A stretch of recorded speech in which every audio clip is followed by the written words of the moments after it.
केला बिछी बांस, इनके फूले नाश। नमस्कार, मैं विष्णु नारायण द जनताना के लिए और आप सभी को मैं ये बस्तर के कुछ पेड़ दिखा रहा हूँ। बस्तर छत्तीसगढ़ का बस्तर तो सभी जानते ही होंगे। बस्तर के बारे में बहुत सारी चर्चाएं, बहुत सारी बातें भी सबने देखी सुनी होगी अलग अलग माध्यमों पर, मगर मैं यहाँ पर आपको कुछ यूनिक और डिफरेंट दिखा रहा हूँ।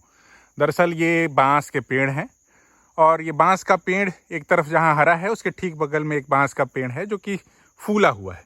और यहाँ कई ऐसे पेड़ हैं जो बांस के फूले हुए पेड़ आपको दिखाई पड़ रहे होंगे।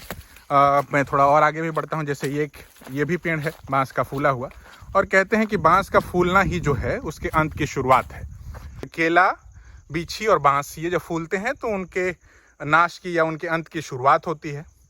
ऐसी जानकारी अलग अलग जो है तरीके से। और बांस का फूलना एक तरीके से कहते हैं कि अकाल का विद्योतक है या अशुभ होता है, जिसको अलग अलग जगहों पर अलग अलग तरीके से क्योंकि ये फूला हुआ जो बांस है उसके फूले हुए जो चीज़ें निकलती हैं, जैसे ये फूल है तो इसको चूहे खाते हैं और चूहों की संख्या में जिस तरीके से इजाफा होता है और किसी दौर में जिस तरीके से इजाफा हुआ करता था, उसके बाद वो प्लेग या अलग तरीके की महामारी उससे बढ़ जाती थी, या फिर किसी भी इलाके में वो लोग की संख्या बढ़ती थी चूहों की, तो वो कहीं ना कहीं इससे माना जाता था कि भाई वो और परेशानी बढ़ेगी खेती किसानी करने वालों की, वो फसल खाएंगे से लेकर के सारी चीज़ें, और उनकी संख्या तादाद बढ़ेगी। तो देखिए कि एक तरफ जहाँ ये फूला हुआ बांस आपको दिखाई पड़ रहा है तो वहीं ये हरा बांस दिखाई पड़ रहा है, तो उसके ठीक बगल में ये एक फूला हुआ बांस। और फूला हुआ बांस आप ये भी देखिए कि किस तरीके से अब ये डेथ की ओर अपना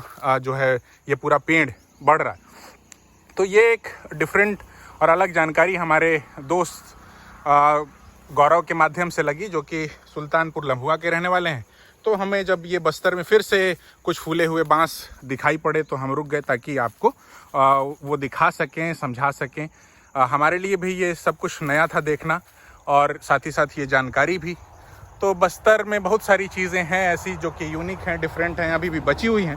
प्रकृति अपने सुंदरतम स्वरूप में यहाँ जो है दिखती है। सिर्फ यहाँ ऐसा नहीं है कि सिर्फ नक्सल गतिविधियाँ ही आपको देखने सुनने को मिलें। तो ये जो एक नई सी चीज़ हमें देखने को मिली, और केला बिछी बांस वाली जो एक पूरी कहावत है, ये किस तरीके से देख रहे हैं कि ये बांस अपने आप टूट टूट करके यहाँ उसकी डालियाँ या उसका पूरा जो झुरमुट है वो नीचे की ओर गिर रहा है, क्योंकि यहाँ बांस तो लोग काट करके ले नहीं जा रहे हैं, क्योंकि इतने बांस है और यहाँ इन इलाकों में आए भी कौन काटने के लिए। तो ये जब एक चीज़ दिखी है हमें, ये पूरा फूला हुआ जब बांस दिखाई पड़ा है, तो हमने उसको आप सभी लोगों के लिए दिखाने की जो है कोशिश की है। और ठीक बगल में इसको आप देखें कि ये जैसे ये फूला हुआ बांस है, उसके ठीक बगल में ये एक हरा बांस। और एक व्यक्ति के लिए, एक मानव के लिए कहते हैं कि सिर्फ एक बार शायद वो अपने जीवन काल में फूला हुआ बांस देख पाए, क्योंकि 40-50 साल 60 साल लग जाते हैं बांस को फूलने में, और जब एक बार फूलता है तो वो उसके अंत की भी शुरुआत होती है। तो जनताना को जब ये स्टोरी दिखी, ये कहानी दिखी, तो हमने उस पर आप सभी के लिए एक छोटी सी वीडियो रिपोर्ट करने की कोशिश की है। द जनताना से अगर अब तक नहीं जुड़े हैं तो जुड़ जाएं। अभी के लिए फ़िलहाल इतना ही। यूट्यूब और फेसबुक पर जुड़ जाएं। बहुत धन्यवाद। मैं विष्णु नारायण।